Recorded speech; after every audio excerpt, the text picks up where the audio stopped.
again, to whom? I'm sorry, D, what did you say? Simone. Somebody said Simone. That's Principal Cook, Westside High School. My dude. Yes, sir. Good evening, everyone. So I have a business school for the two Ryans, and your podcast sounds amazing. I would love when you guys get the audio or either the visual. I would love to share it with my kids at the school. And right now, courtesy of Uncle Lays, Dennis B. mckeezy, and Big Dane Dash, we got one of the best studios with a podcast room coming very soon. So even if you guys want to come across that water and come to Jersey and film one of your podcasts, we'll love to feature you guys there. So yeah, Agua, that's what I was trying. I was going to reach out to you. Dennis had given me your number, so we were going to connect to have further discussion around that. So thank you for mentioning it. Yeah. Yes, because I didn't want to call you out, because I was like, when is somebody going to mention the Thank you so much, Brother Cook. So lastly, any last other principles that have additional manifestations or blessings right now? So Ms. Moan, I'm not a principal, but I wanted to pay homage to you guys because Mr. mckeezy and Mr. Lays, and of course the collective group of you guys, was the reason for this podcast, right? So I was able to listen in on a few of your discussions on Thursdays, and it allowed me to identify an area or a gap where I felt I would be able to add value. So thank you for your discussions and your insight, and it allowed me to then find a way to give back to our community. So this is the platform to do so. So thank you for the insight. Thank you for the information you gave to my kids, and then any support and anything we can do on our behalf from the podcast, feel free to reach out as well. I think that's so important, and thank you so much. Salute, Hobby. Salute. Salute. Yes. So, lastly, Mr. and Miss Ryan, you still there with us? You still holding on, love? Yes, we are. All right. So now that you and we have manifested your destinies and your goals, if you can also, if you have any Instagram, TikTok, YouTube pages, or any other social media, please share that in the chat so that we can immediately follow you and highlight you. If you would also do that. And I think that it is absolutely pleasurable and honorable that we were able to spend time with you two today. Specifically also, although we didn't talk too much about investing, it is very important that you are financially aware so that you can carry the tour address in the chat so that you can always feel free to reach out to me.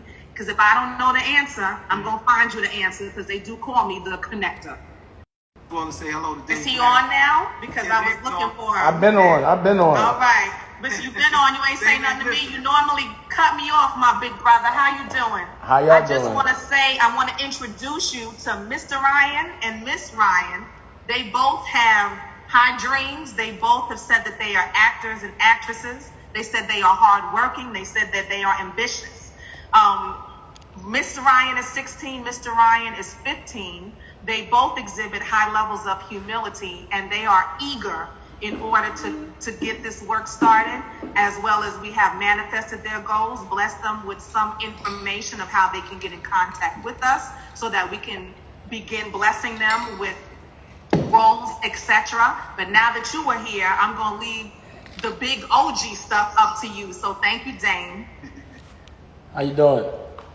So, yeah, I love everything that I'm hearing about the social media and being aware of how important that is. And yeah, I haven't been with you guys in a minute, OSG. I get it in spurts, but I do miss being around this kind of energy and the things I learned from it.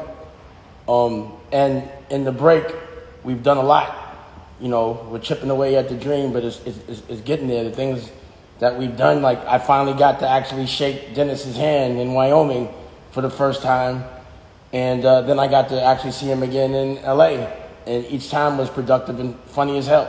But we always got stuff done. As relates to y'all as young entrepreneurs, young brands, young franchises, young bosses, young kings, young masters, and the business that traditionally that you might be preparing for is the one where you have to fit in. But this is a great time And it's a time where you can be your own boss and create your own destiny and actually do it yourself because of social media, because of digital, and because of how much more smarter you are than everyone that's older than you, because everything is new. But if you're smart enough to have this dream about being the director, dream about writing the movie and directing it and producing it, because no one's going to give it to you. And the tryout game is not the game that you want to be accustomed to. You know, you want to be accustomed to the hiring people game.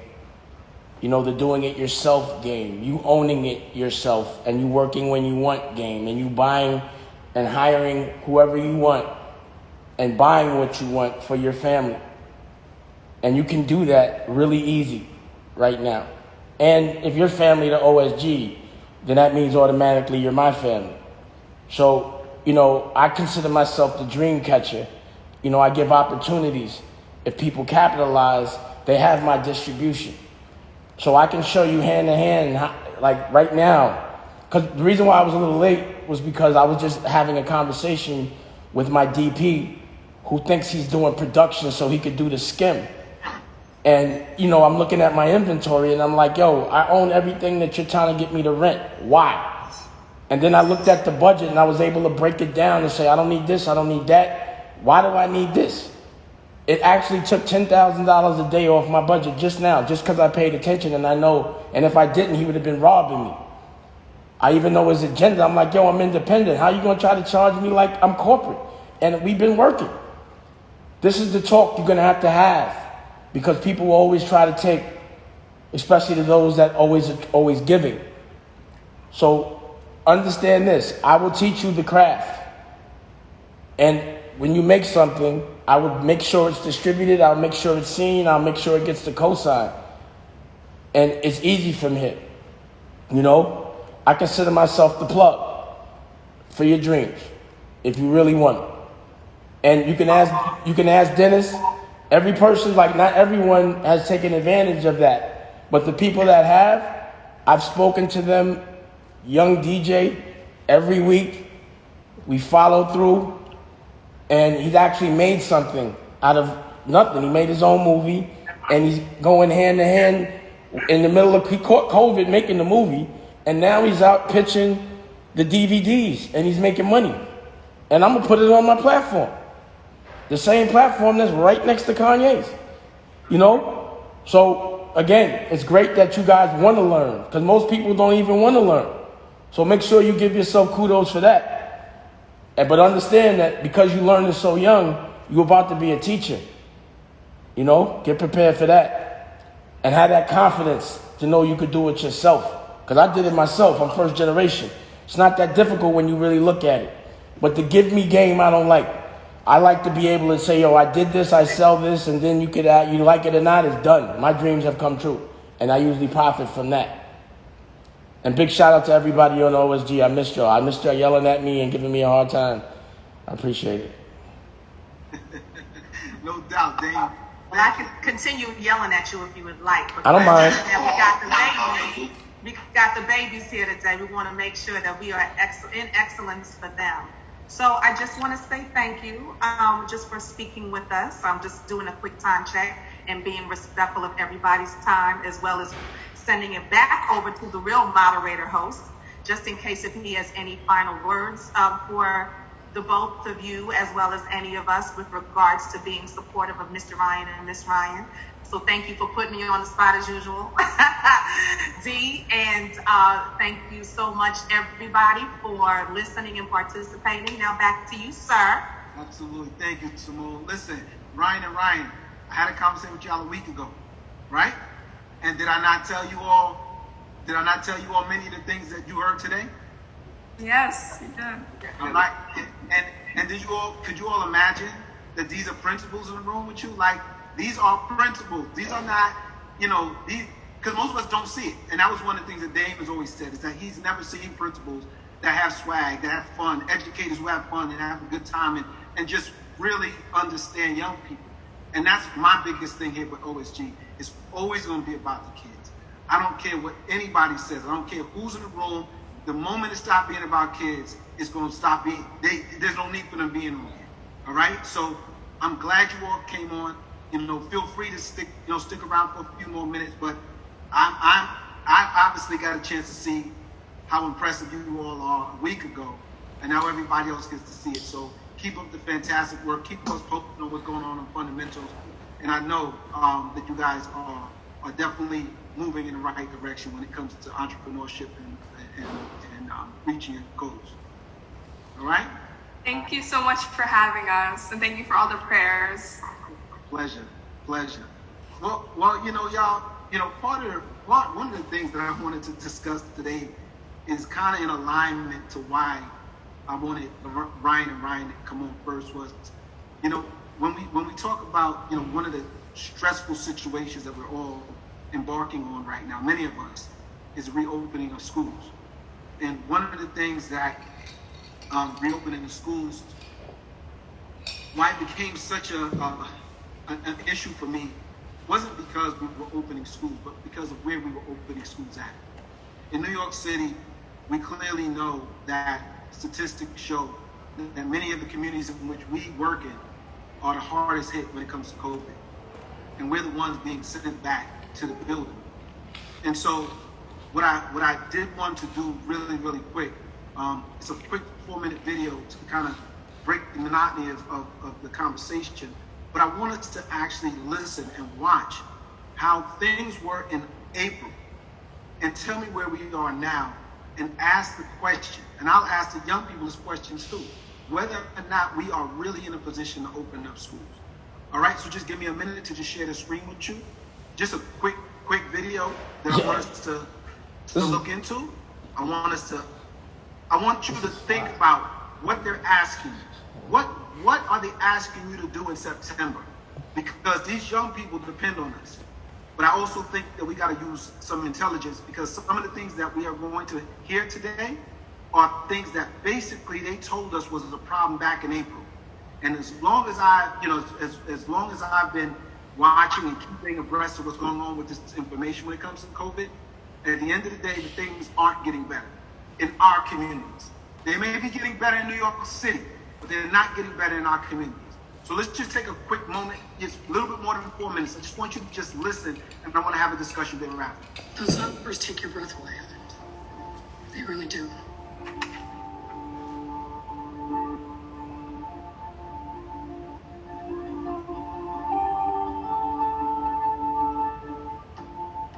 We are seeing a disparity because right now, slightly more than 70% of all of our deaths are among African Americans, who make up about 32% or so of the overall population of our state.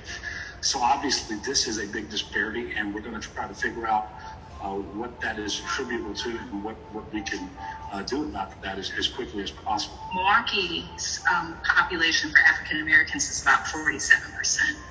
But then when we get to where we're at right now for the case percentage, it's about 50%. For those that are in the hospital, it's about 62%. And for those that have perished due to COVID-19, it's about 87.5%. So you can see where we're going here. 30% of Chicago is Black. 52% of our cases have been in Black Chicagoans. And most strikingly, 72% of our deaths here in Chicago residents have been in Black Chicagoans. Though again, Black Chicagoans just make up 30% of the city's population. This is a call to action moment for all of us. When we talk about equity and inclusion, they're not just nice notions. They are an imperative that we must embrace as a city. And we see this even more urgently when we look at these numbers and this disparity. It's unacceptable. No one should think that this is okay. And we have to step up in this moment and step into it.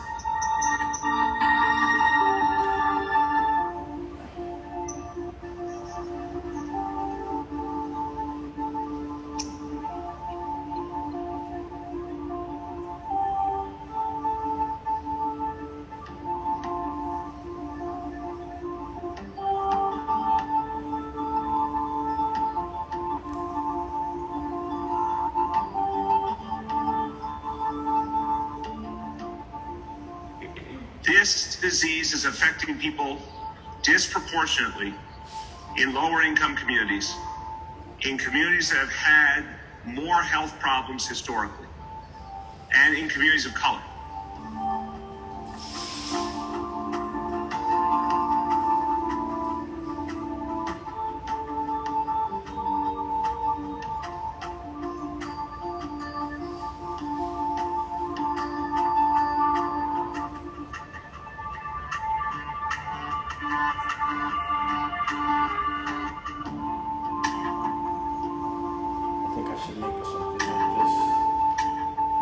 We've known literally forever that diseases like diabetes, hypertension, obesity, and asthma are disproportionately afflicting the minority populations, particularly the African Americans.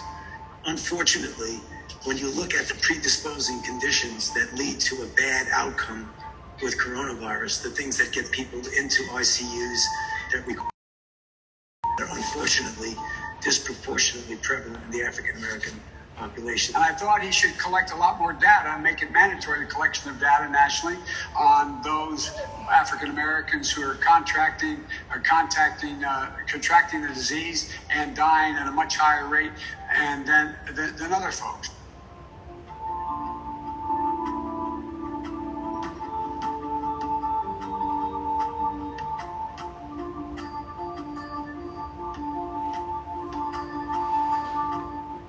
Some underlying health conditions and disparities are part of the issue here. But I mean, we heard Congressman Cedric Richmond say as well that this is rooted in years of systemic racism. Aren't there other forces at work here? Well, that's rhetoric, and it may be, but at the position, I'm looking at science. You're saying that's just rhetoric? Fundamentally, the community conditions, the holes in our social safety net, differing economic, educational opportunities, and fundamentally the systemic and institutional racism that have driven these inequities over the years, we are now seeing play out in our COVID data. And they want to send y'all back to school. They want to send the principals that we love back to school to deal with conditions that we see have not improved. That basically since April, you watched the same Mayor de Blasio, say to you guys back in April that blacks in particular are disproportionately dealing with COVID-19. But yet and still, you guys need to go back into the school. A couple of weeks ago, those of you principals in the room know about this, but you know, when a District 13 principals got together and wrote the letter to both the chancellor and the mayor, it got some people's attention. Then most recently, I think it was District 15 that did something similar. You know, my question to the people in this room, especially my black principals, is what will it take? What will it take for us to collectively, in District 17, 19, 27, you know, some of the districts that are predominantly African American, what is it going to take for us to step up and say, this should not take place? What do we need to do to make sure that the world understands that we value our people equally as much? And look, I understand people struggling with making those decisions because everybody doesn't want to be on the front line. Everybody doesn't want to be the face of opposition. But when I think about the Ryans and the Ryans of the world, they don't stand a chance if we don't step up and speak on their behalf. If principals in black communities aren't stepping up and saying, this is not right. It doesn't make sense. So the question I have for the people in the room is, why? What exactly is preventing us from saying collectively now, not as an individual, not on, you know, not in closed rooms with other people, what is preventing us from collectively letting the world know that you're sending our black kids back into these conditions, our black principals back into these conditions, our teachers back into these conditions, and we already know what the outcome is going to be, is that people are going to get sick. Why can't we get together collectively and make our recommendations, our requests known to the world? Again, this is just conversation, y'all. Conversation. I know what I want to do. If y'all not gonna protect yourselves, I'm gonna protect y'all. I think that Dennis, what you just showed and the way you laid it out, was really impactful, and it's urgent that we bring awareness to it. And I just feel like if I could just edit up some fly stuff with you narrating it and saying these things, and I could just pump that out every day, and I'll make everybody pump that out, and I will give every principal. But even though, like, I know y'all got to protect your jobs and all that, but, OSG is powerful. And if all of y'all say something at the same time, they got to listen. If all of y'all stop working at the same time, they got to listen. I'm just saying. But together, if you strike together, they have to listen. But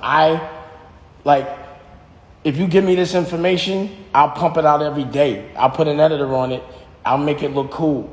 I'll make everybody know this shit, and I'll make it the topic of conversation. This is what should be trending. Protect our principals. Protect our principals, black, white, or whatever. Protect our teachers. Protect the only people that we got left that care. But I'll bring awareness to it. Whoever wants to talk, But really, I feel like I don't know how to get to you. I want to start really like making these things. The way I saw that, I would make it pop. I'm like, yo, homie, you got to put that out. Everybody I know, you got to protect the teachers. We'll make something cool for social media, all of it. Hello, everyone. Welcome back. OSG is good to see everyone's faces.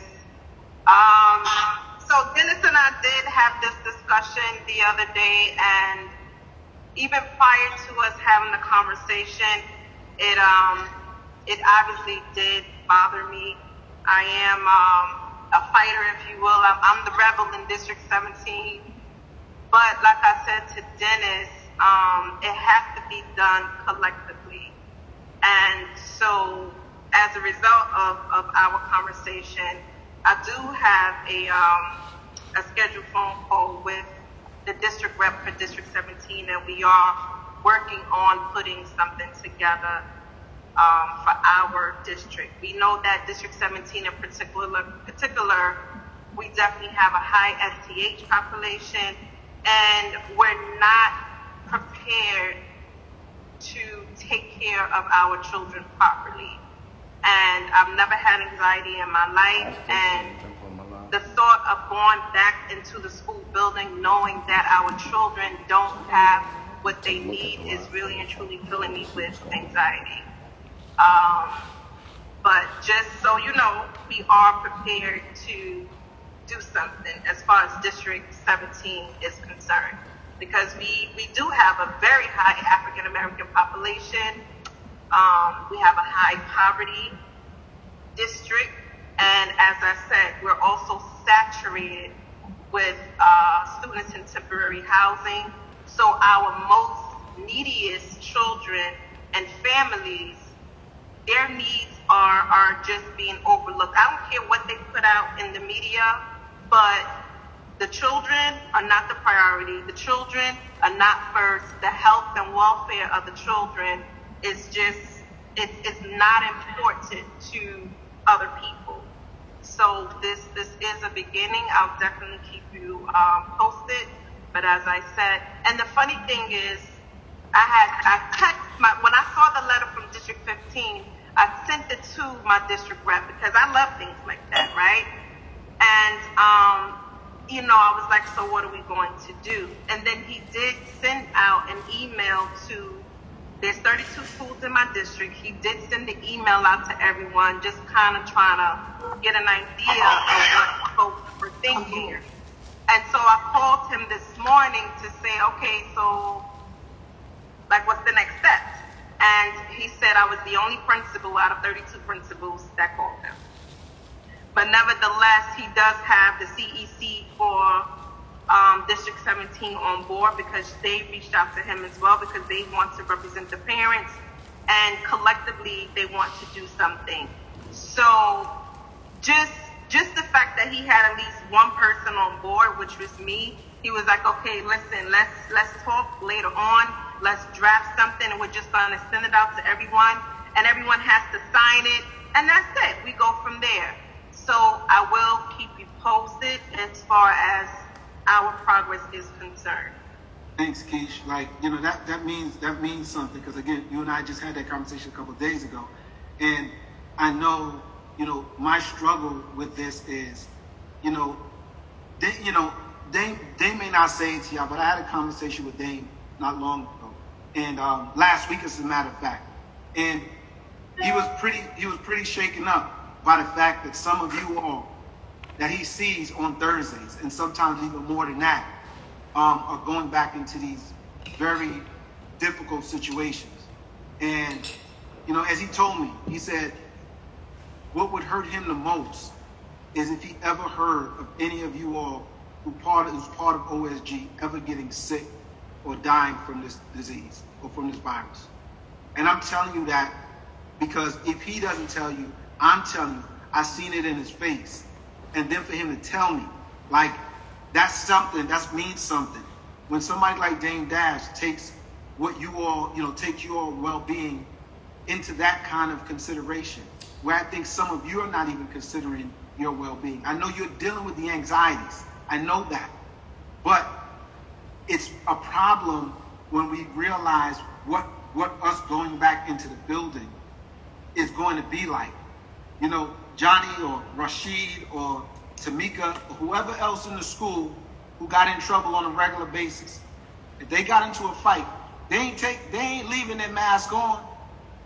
If there were kids who was having difficulty, guess what? They ain't leaving their mask on. Y'all gotta run around the building and catch it. Y'all gotta run around the building and chase it. And that's just part of it. But what I'm pointing out is that we live a day-to-day that's very comprehensive. Nobody can write a book on what it is that you all do every day. But the problem that I face with that is what's going to happen when life as usual happens in your building, which is kids are going to have difficulty, parents are going to still come in your building mad and upset with you, want to fight you and stuff like that with no mask on.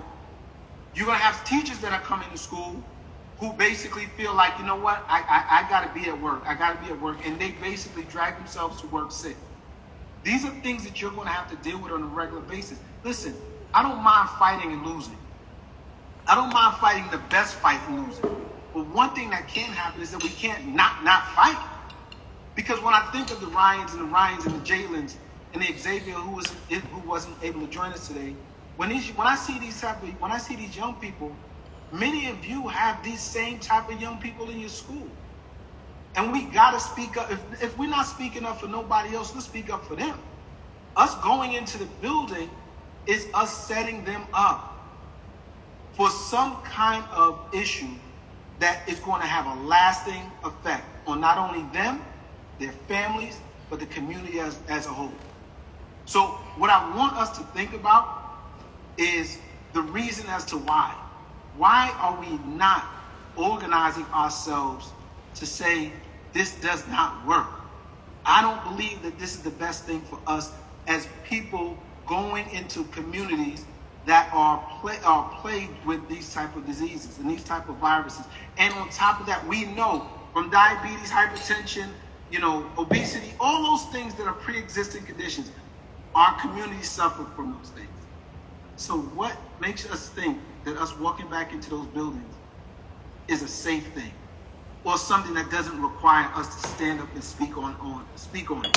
So Dennis, I think this is Tracy. Hey Tracy. Hey, I just think that there are a lot of unknown things that are not given to us. Because I still grapple with the fact of going into the building, and I shared it with my superintendent. There's no way you're putting me in a building and they're telling me it's not mandated to test. How are you putting me in a building where people are walking around asymptomatic? Like, you just don't know. You want me to go into a building, and my building was riddled with it when it initially happened and closed off. My staff, parents, they all had it. And I'm just like, how am I walking into that building? How are you going to tell me to walk into my building without testing? It's unacceptable. And I shared it. We have meetings with our community leaders, because we're in Brownsville. We have 41% riddled with the COVID virus. And we are high population students in temporary housing with all of the underlining issues that's happening and poverty. Like, we're in the center of it all, like I feel as a principal. So I do agree with the collaboration, because I'm still, how am I going in the building? My son is not going back to school. He will be 100% remote.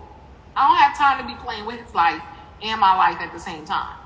So I agree with it, and I'm in for it.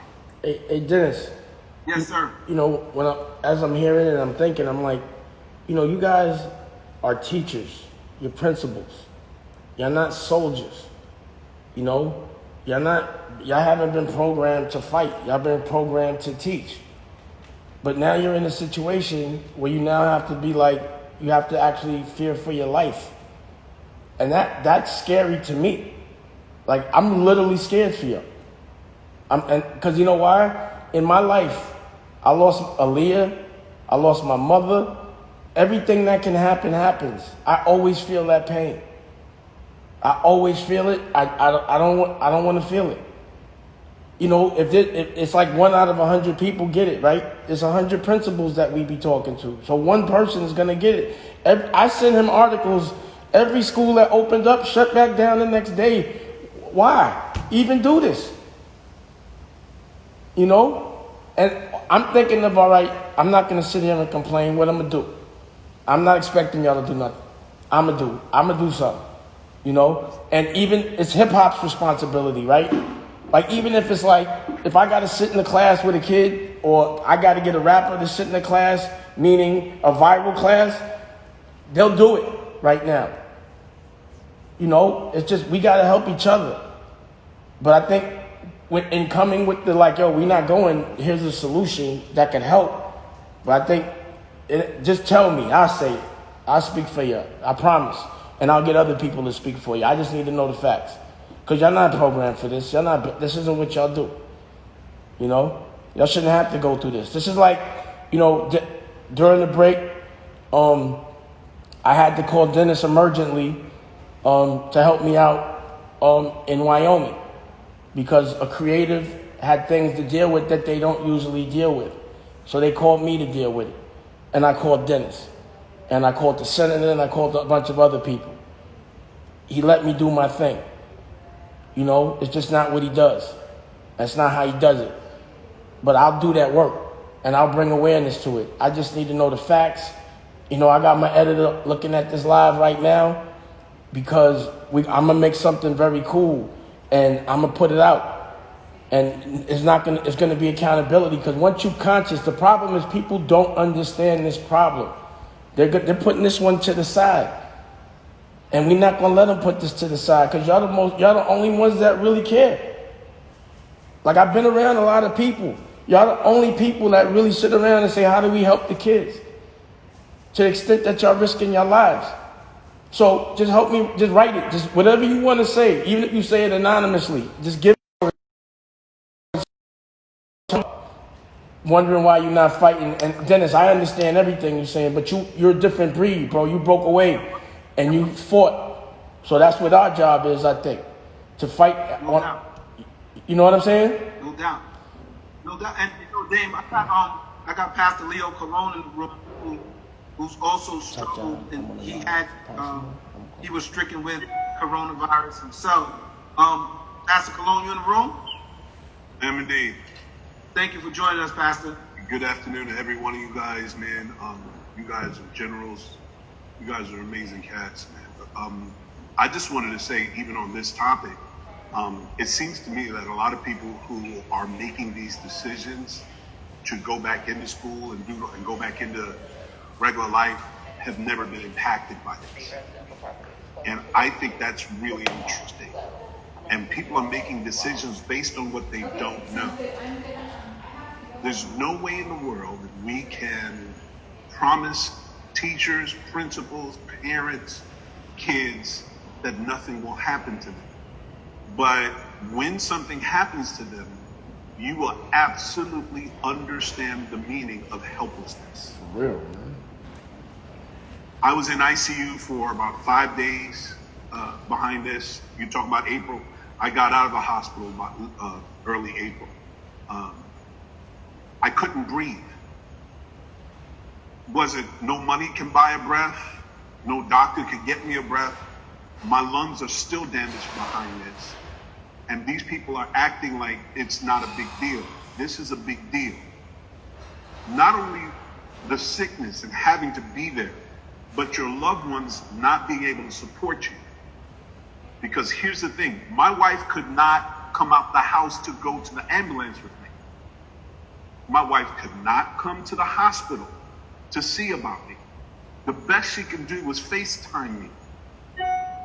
How horrible would it be for you principals to see the children that are being forced to come back to school, when they leave, there's nothing you can do. You can't go see about them. You can't go visit them. As a matter of fact, if they're in that house and come back and go to the hospital, then you can't even go to the parents' house and see them. And we're basing this on stuff we've never experienced.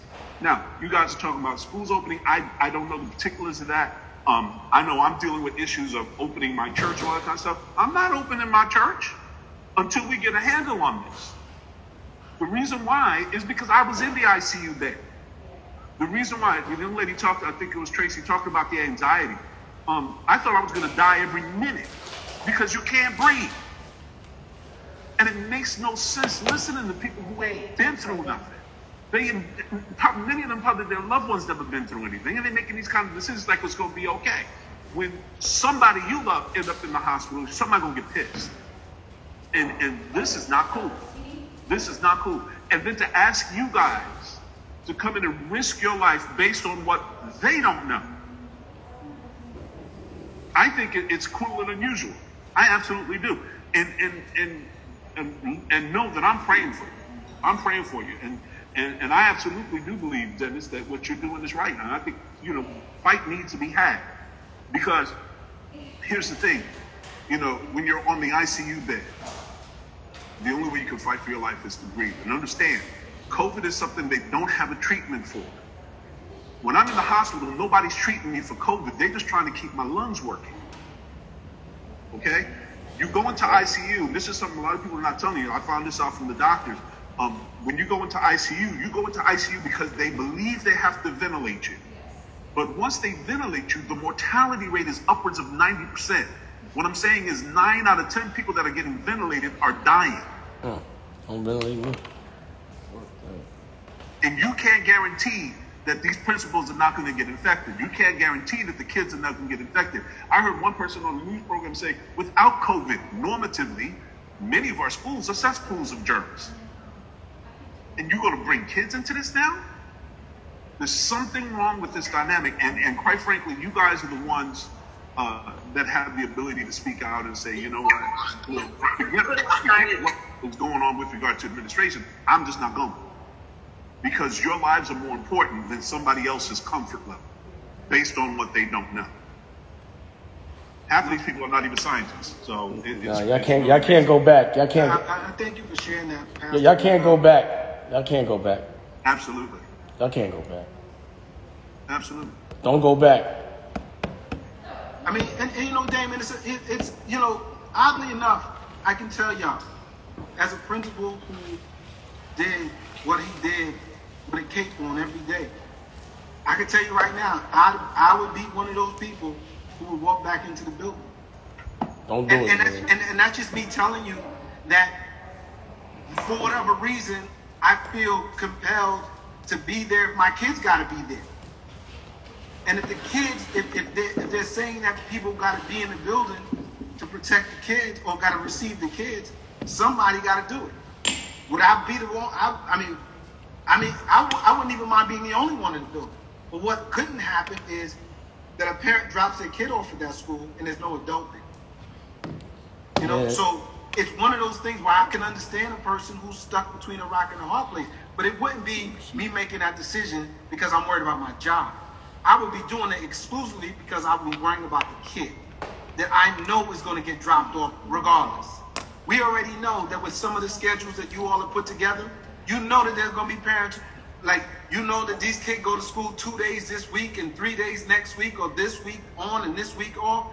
You already know that some of our parents are going to drop them babies off at the door and go to school, go to work. Y'all already know. And they're not going to answer your call when you have to pick them up, so they got to stay the whole day. Absolutely. Yo, Dennis, you should just take over OSG should just take over my Instagram. OSG should just take over my Instagram for like a week and just pump this all day, man. I'll do it, Dane. I mean, I'll do it for them because, like I said, I understand. Let's do it. We could, like, I think the pastor just broke it all the way down. Like, he needs to talk, you need to talk, I'll talk. Y'all just tell us what you know what I mean. But we got to take care of this, Dennis. I'm down. Count me in. That's what we got to do. We got a town hall, all of that. It's urgent right now. It's urgent right now. No, and Dave, we definitely gonna do that. You know, when we get off here, you and I definitely. Yeah, we need to talk that one through. Like, cause I'm telling you, I'm calling everybody, all my hip hop friends, every friend I know, and I want to be able to clearly let them feel this, cause everybody got kids and everybody had a teacher. This is crazy. Absolutely. This is crazy, and it's our responsibility. It's my responsibility because I'm aware. I'm gonna be sitting around worrying about 90 people right now, and then no, I can't do it. I can't do it. And look, I once again, and I go back to why, Ryan and Ryan are here, not only to talk about their podcast, but I want you to see their faces again. Ryan, can I see your face? Can you say hello so people see your face again? Ryan Harley, look at that. Hi. There's Ryan Hardy. We have Ryan Hardy. I'm here. All right. You see, these are some of the reasons why we can't continue to be silent. These are some of the reasons why we got to make sure that everybody understands that we're not going to just simply just allow you to just send us back without us saying something. And I don't want anybody to put their job, I don't want to put their job on a line for something you're not comfortable with. I do. Because at this point, when I see them, that's what I know you see in your kids every day, is that they're the future. And they potentially can wipe out the entire future by sending our babies back into that building. But more importantly, you can actually harm your own family when you walk back into your house. Some of you are dealing with spouses or significant others or children who have some of these pre-existing conditions, and you're taking it right back into your house. I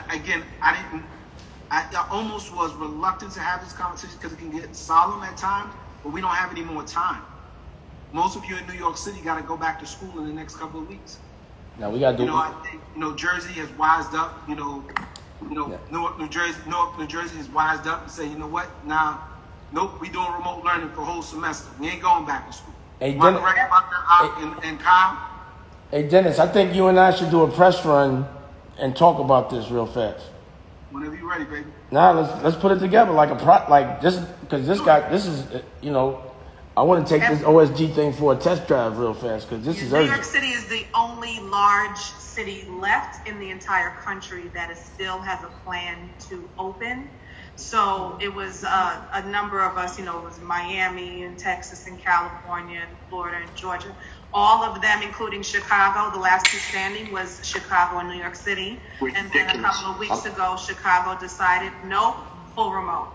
Recently, as you mentioned, New Jersey, nope, full remote. We are the only large district in the country that still has not said that we are full remote. Now, I'm going to hit Charlemagne. Every union who works for the New York City Department of Education, the Council of Supervisors and Administrators is our union as administrators, the United Federation of Teachers as the teachers union, as well as DC 37 and all of the auxiliary unions that fall under DC 37 have already written letters and requested that there be a delay of full person or blended rather in school opening, but so far that has not happened. So, hey Kyle, do me a favor, put that back on, Kyle. Let them see how you gonna walk around your building, Kyle. Yeah. If there was school. Our superintendent decided that we will be fully remote, but I was prepared. I got a custom-made face guard with my school colors and the initials for the school that I was going to wear. That's a gladiator helmet. Exactly. I know that's right. But, we had a meeting today with Look at the helmets they got. Mr. Rampus. They got like gladiator helmets. They ready to go to war. Although No, we he's may like, that's how I'm have going to the school. face coverings, You gotta it come like a still does gladiator. not replace or take the place of the mask. So you would actually have to wear your full head covering in addition to the mask. But I'm liking that. You're gonna have to bless me with where you got that from, sir. Thank you. Hey, Constance and Jamie, your kids. What's up? I just unmuted. So, hey, family. So nice to see some of you I hadn't seen in a while. So, in my small state of South Carolina, we're not a large school district like New York and Beaufort. However, South Carolina has consistently had some of the highest COVID numbers in the country. And our governor is threatening our funds if we don't open school. And so we're doing something called Leap Week next week, where our teachers, it is voluntary, but as you know, a lot of teachers sometimes feel that if they don't do something, that they're going to have some repercussions. So I think some people feel they have to, even though it's voluntary. Who's on the phone with? They're going to be paid. They have to come into the building. Initially, they said for PD, to get ready for school. Now we have to interact with students. We have to bring students in and conduct assessments with them and work with them.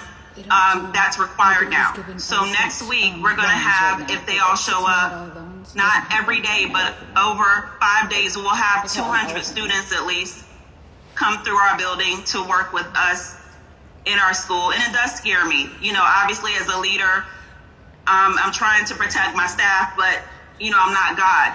And it is very scary to me, the idea of anyone getting sick as a result of this situation. And what are they going to say afterwards? I'm sorry? Like, what can you do after you open that floodgate? Exactly. And my husband literally said to me last night, because I was so upset about it and he could see it, and he was like, babe, you can't let them kill you. He said, because they won't care. It'll be us that suffer. That's absolutely right. And they will kill you.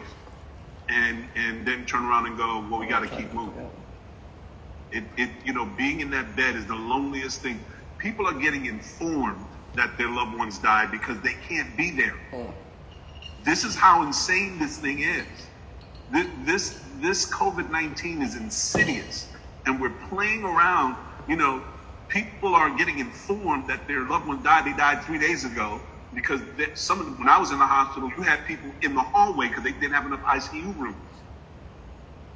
So you're really going to open the school again? And I promise you, if someone dies, they're just going to inform you and get on with their life. We're going to have to suffer the repercussions of this. I have friends of mine who lost their wife and lost their husband, and the key thing they keep saying is, if I knew that was the last time I was going to see them. Are we really willing to put our children, if I knew that was the last time I was going to see my baby boy, my baby girl? And that's a mistake you cannot take back. You cannot, I don't care what kind of believer in God you are, you cannot bring time back. And that comes from a pastor, y'all. That's coming from a pastor. And Pastor Cologne, I'm always blessed to have you, join us, because you bring it from so many different perspectives, But the one thing I appreciate most about you is you keep it real. And you already know that God ain't gonna be the one to tell us to go back in that school. If we go because we want to go, or because we think we should go. We have people in the church who are acting really silly, talking about God didn't give you a spirit of fear; He gave you common sense. even in the scriptures, Noah stayed his behind in the ark until it was time to go. He had faith and he stayed his behind in the ark. We are being asked to act as if it's not raining out there. And that's the problem with us. You know, we don't want a prophet that tells us to prepare. We want a prophet that tells us it's not raining. And that's what some of these mayors are doing. True. That's really what these mayors are doing. They're trying to tell you it's not raining out there. But a whole lot of us are wet. And you know, I'm serious. This kind of stuff is the kind of thing where foolishness is disguised and articulated in such a way that it seems like pragmatism. But you know, these people are what we used to call in Brooklyn a new fool. If you think that we're gonna go out there and let you spit on our face and tell me it's raining, but we know there's a thunderstorm going on out there. Right. Stay your behind in the ark. You being nice, Pastor. They saying they pissing on us and then telling us it's raining. That's what I'm saying. You saying it the nice way. I'm saying the way we say it in Brooklyn. You can't piss on us and tell us that it's raining. Thank you. And here's another thing that I want to speak on, right? In terms of sending us back into the building, that this whole conversation of equity, you notice, has gone away. It, you know, was this equity meeting, that equity meeting, we got to make sure we have equity. All of that talk has gone away. Why? Because if you want to make sure that there's equity, you got to put funding behind equity, right? And so even thinking about sending us back into the school building requires that we're prepared to handle the trauma that our children have faced, right? I'm a principal. I'm not a mental health specialist. So you could send me to a workshop or two, but that doesn't make me credible and to deal with the ramifications of this global pandemic that we know our children are faced. So we're talking about the civil unrest, you know, people protesting all over the world. Well, guess what? Not only do black and brown grown men have to deal with NYPD and whatever state you're in, but guess where the other racist people are? And I'm going to say it, in the school system as well. So we're going to have black and brown children in school dealing with trauma, right? Dealing with the whole concept of you're in school, but it's almost like you're in jail because you can't do anything, can't socialize, this, that, and the other, right? And people are not going to know how to handle our children and treat them with love and care and kindness and all of that kind of stuff. And that's just real talk. That's real talk. So I'm also afraid for our children and thinking about suspension rates, wanting to kick children out, just people not being there for our children the way that we know that they're going to require us to be there for them. And Keisha, let me say something, right? So on my phone just now, so I got an alert from ESPN, right?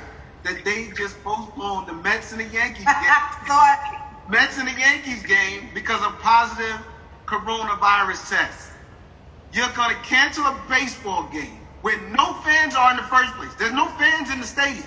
You're going to do it just because you got two teams of athletes that are going to be there playing a game. You postpone that. But we're willing to say, let's send the kids back. Tell me where the logic is on all of that. Tell me that's not everybody. That's foul. That's foul. That's foul. You guys are not triage specialists. This is not MASH. You're not medical specialists. You're principals. They're giving you a medical problem that you have to deal with, and it's not that you're not equipped with that problem. This is why you can't go. You're not equipped with that problem. You're not medical specialists. You're not doctors. You're not nurses. You're principals, and you don't have the equipment, nor you don't have the pay grade to deal with a medical emergency. And this is not an education emergency. This is a medical emergency. Lays, we got work to do, bro. Let us do. Get Annie up. Go get that music, and let all of us. Let them relax. Let us do this. Right. So, Dame, I think it's important to note. I'm sorry. I think it's important to note that while there are some of us that do have pre-existing conditions according to the medical accommodations. There are many of us who do not. So if you are not pregnant or do not have diabetes or do not have a BMI over 30 or do not have asthma or do not have any of that, then you do not qualify for medical remote accommodations. And then the expectation is that those administrators have to go into the building. So while there are some of us that can request it, there are a lot of us that have not. And one thing that the media did recently is they mentioned that, less than 10% of principals have requested reasonable accommodations, so that it would, create this feeling of, okay, families, the principals are going to be there, so go ye forth. But that's also the reason, because there are people such as myself who are still conflicted with entering the request. And I know you spoke to me about it before, and I see you rubbing your head. How, there's so many of us. There are 1,700, 1,800 schools. So there are 1,800 principals. All 1,800 principals are not, don't necessarily fall under that. And so that's why if you're going to use that platform, and I know Anisha was like, texting me, Dane need to talk to the governor. I was like, yeah, he do. Because, I got to sit back over here while that happens. Now, I'm going to let y'all, all of y'all, listen. If you have those connections, Hazel Dukes, Now, we're going to knock the door. Listen. We're going to knock some doors down. But regardless, but my point is, if 1,800 principals don't come to school, then there's no school. So I just feel like y'all need to, if y'all did feel like it, if y'all all spoke, even if 1,000 principals don't come to school, then there's no school. There has to be a revolution, a smart revolution. Don't break a window, just don't go to school. That's your revolution. You ain't got to even come outside. Can I also piggyback on Dame Dash's thing? And also, one more thing I want to say. Go ahead, man. Go ahead. Well, I'm sorry, Pastor. One more thing before I forget. Let's figure out, in the period of time, if y'all did want to stand down, and we'll go make sure y'all still get y'all money. We'll make sure of that. That might be with the, just tell us what y'all need, and I'll go get it. I promise you that. But you shouldn't have to worry about money. I'm sorry, Pastor. That's all I wanted to say. No, it's okay. But to piggyback off of that, he's right. If 1,000 principals don't come, school don't happen. But also, if 150 of them are dead,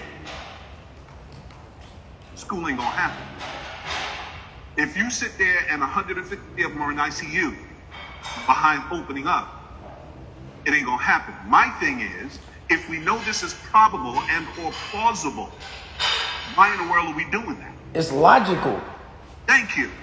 So it's math. So we'd rather wait for 150 principals to be in ICU to say maybe we shouldn't do this, when we have evidence from other states. We have. You put these kids together and they're getting infected. What the ham sandwich are we doing, considering going back? We have evidence of?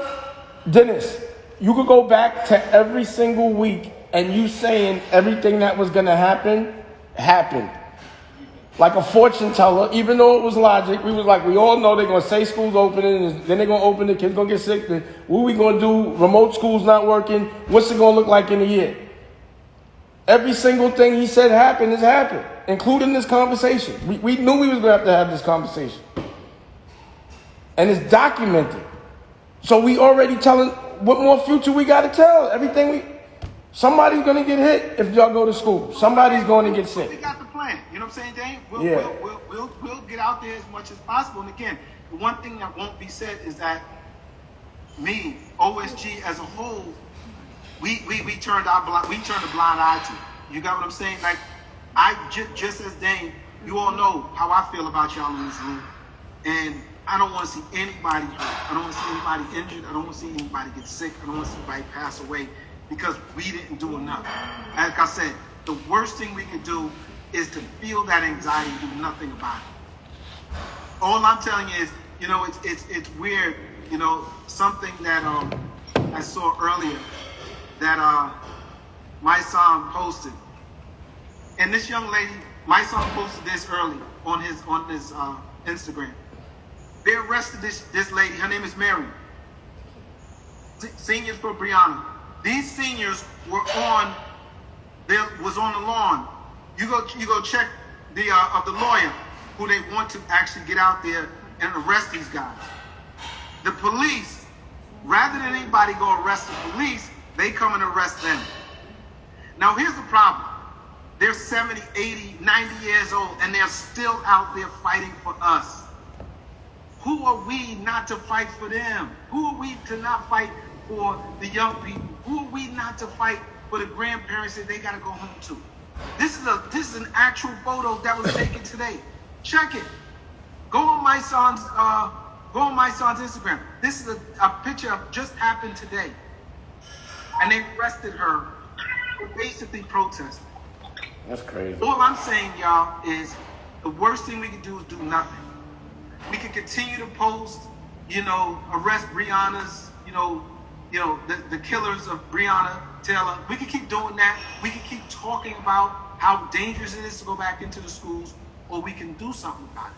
And like I said, I know some of the feelings that some of you are going through, some of the anxieties and some of the apprehensions.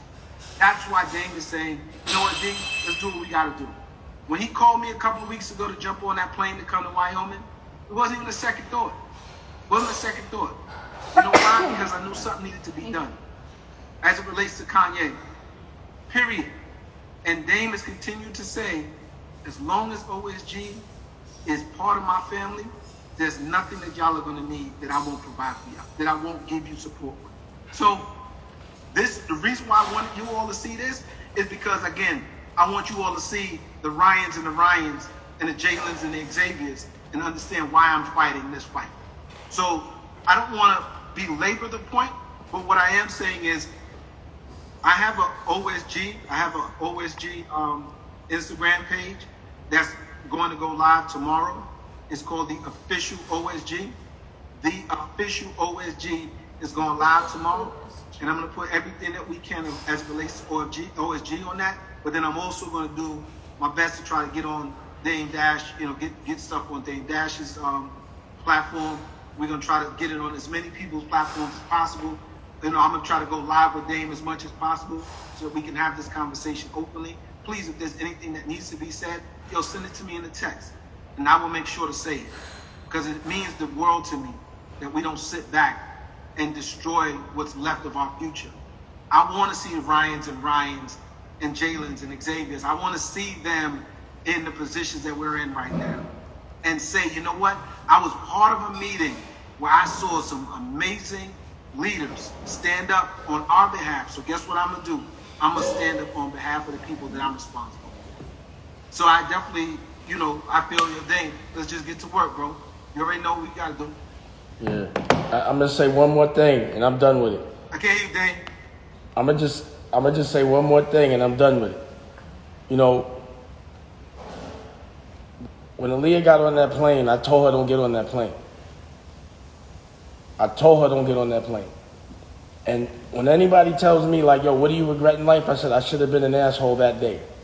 That's the day I should have been an asshole, So, I'm going to just say that.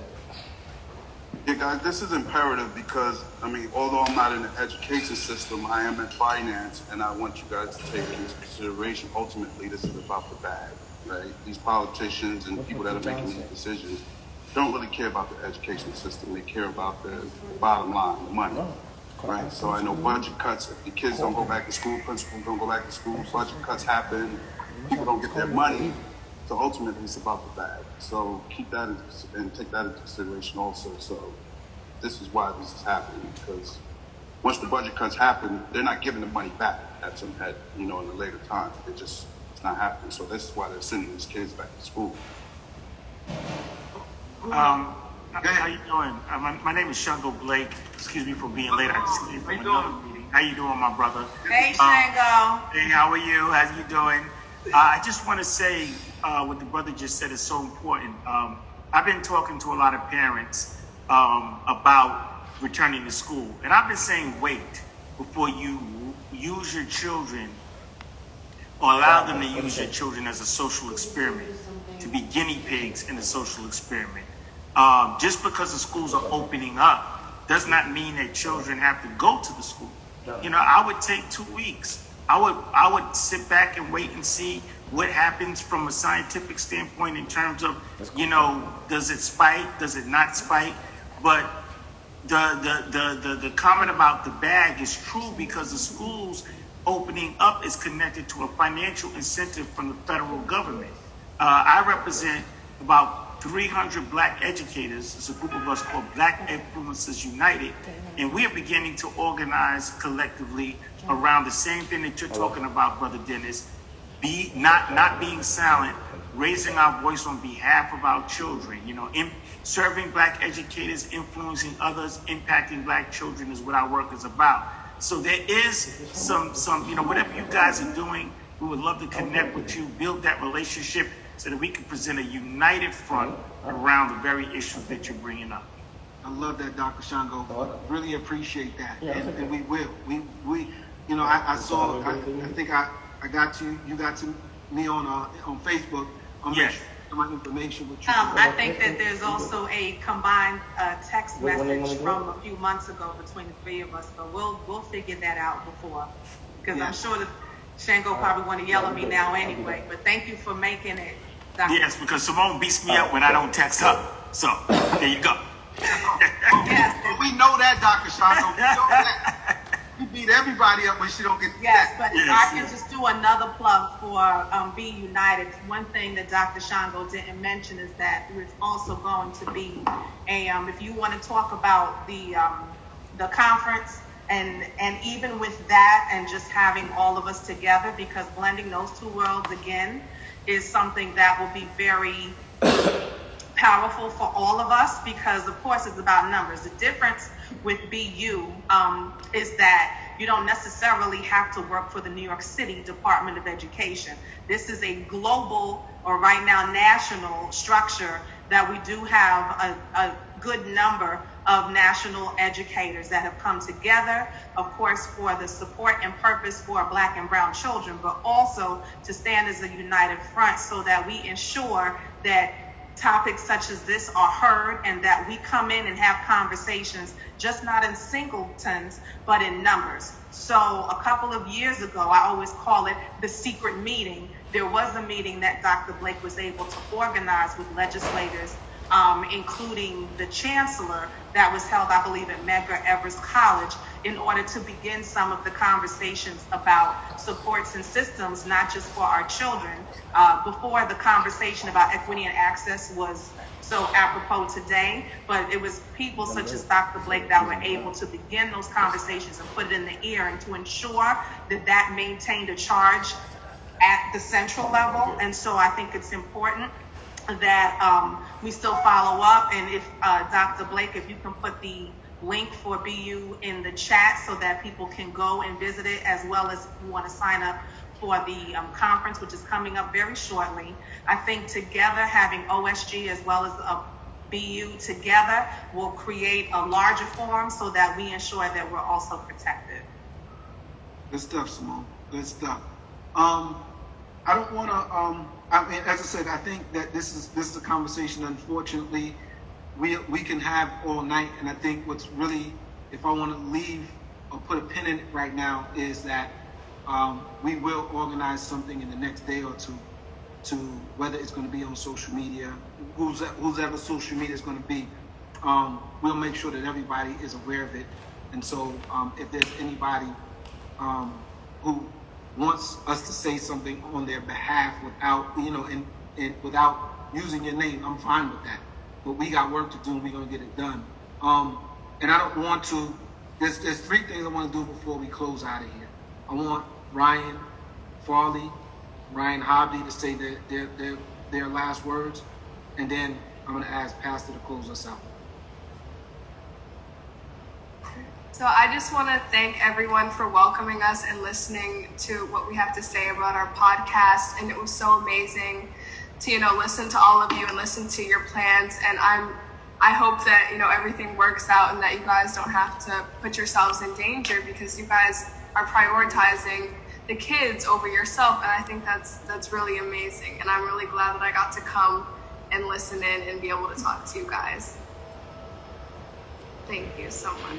Ryan, I also just want to say thanks for letting us sit in on this discussion, and as Ryan said, let's talk about our podcast and giving us great advice on how we can both be better as actors. We appreciate that, Mr. Ryan. Hey, Dennis, can I put their podcast on the OSG network on Dame Dash Studios? Yeah. Yo, I was just talking with Curtis. Curtis, you want it? Hobbs. I'm here, buddy. All right. I told you, didn't I tell you this conversation the other day? Yeah. All right. So, yes. So Kurt, me, you, and Dame will talk. Me, you, Dame will have a conversation about how we're going to get fundamental on the OSG network. And I just want to say, on a good note, you guys, I'm talking about books got written, curriculums, and all type of ancillary things that I couldn't have. TV shows got shot, movies got written, like all the stuff y'all were doing while y'all been saving the kids on your own for yourselves that I've been witnessing has been incredible, and I've been enjoying just watching it happen. I can't wait to see it come into fruition, but y'all really making it happen for yourselves and for the kids. So be proud of yourselves, because I wouldn't even sugarcoat it. I'd have been laughing about it, but y'all keeping me on my toes. I appreciate it. No, Dave, thank you. Hey, Pastor, you can let us get out of here. We ain't gonna get out of here without your final words. All right. Well, listen. I just want to just say you guys are again incredible. I'm honored to be asked to come out here and hang out with you guys. So thank you so much for letting me sit in and watch you guys do what you do. Let's pray. Father, I thank you for this radicality, these radical lovers of kids, these radical teachers and principals who are willing to put themselves on the line, not because they're getting paid for it, but because it's important. And I thank you for the radicality of being able to fight. That radical notion that we need to fight for what we need to fight for what's right, and not be fooled by keywords, but to get involved in righteousness. What is going on in New York is just not right. And we thank you, Lord, because you are a righteous God. And you said, don't perceive evil for evil, but do that which is right. And so, God, we thank you that we will radically fight for what's right, that we will radically put some things on the line, that we will radically speak out, that we will speak truth to power, and not necessarily care that power is upset by it, but to actually say what needs to be said so we can actually do what we need to do. I thank you for the victory now. I thank you for the victory before we get into the fight. I thank you, Lord, that in this moment, you're basically telling us that you're going to give these jurisdictions over to us, that you're going to give this fight and put this fight in our hands, so much so that we know that we can go in there and boldly say, this is what we want, this is what we expect, and this is what we're going to have. And so we thank you. Thank you for the win. Thank you for the purpose. Thank you for the radicality of going out and doing what it is that we need to do. And I thank you for all these people who love children, these people who will educate children, and these people who will put their lives on the line. In Jesus' name, I thank you. Amen. Thanks, Pastor. Amen. Thank y'all again for coming through. It was only right that we started off with the Ryans and the Jalens, and then let them understand what we're fighting for every time we log on here on Thursdays. And so I'm just asking that you all continue to to do and to think that this is how you solve problems, Ryan and Ryan. That you don't talk about it, you put it out there and you get something done. You start working. And that's what we're going to start doing on your behalf. So we thank y'all for coming on, and we are really proud of you too. Really proud of you guys and Jalen. Really proud of you all. What we didn't get a chance to talk too much about was, Toya, who's also on here with us, and the two young ladies from Scotland and the UK. We also have another another strand of OSG called TLOSG, which is Teach Love OSG, and we get kids from Scotland, the UK, Tanzania, and America together every other week. and we have similar conversations. So, just know that OSG has been moving, and we're going to continue to need your thoughts, your prayers, and your actions to continue to move things forward with us. So I definitely appreciate this, and I'm glad that I was released to do this today. So bring somebody next week. We'll unpack this place out next Thursday as well. So do that. I appreciate that. Anisha, you here? Anisha? Hi. We know you didn't get to say much, but thank you for coming. I know you had a big day today, so thank you for coming. No, I'm happy to be here. Let's do it. I love that blazer. I got a khaki blazer just like that. Yo, Dennis, I want to thank you. Man, thank you, man, for visualizing this, man. Without you, this can't be done. You are a great coach and a teacher's teacher. So salute to you, Dennis, man, because you are the guy that God has blessed with this mission. Salute. You already know, man. Couldn't do it without you, man. Where I go, you go.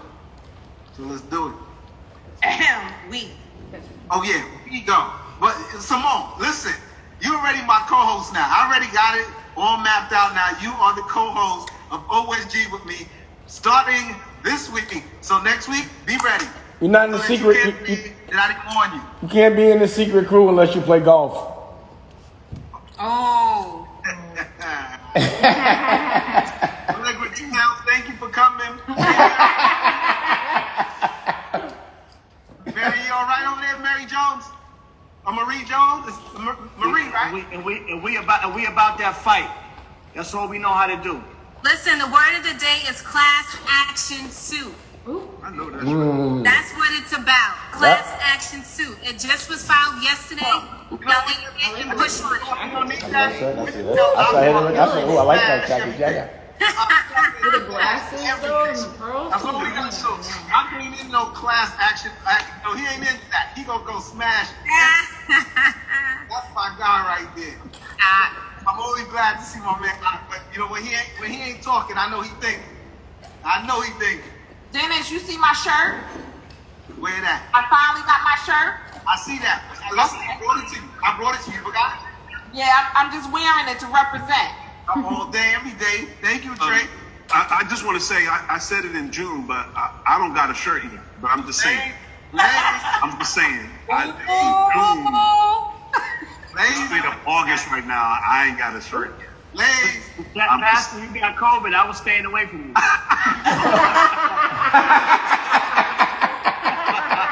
at the mail me one or something. Yeah, we'll take care of that. That was good. Hey, Mike, you passing like that? Damn. Danielle, thank you. Danielle J. Williams, thank you for coming. Hey, Keoki. What's up, Keoki? What you call it? Allegra Towns. I want you to put long time. principles. I'm glad you came.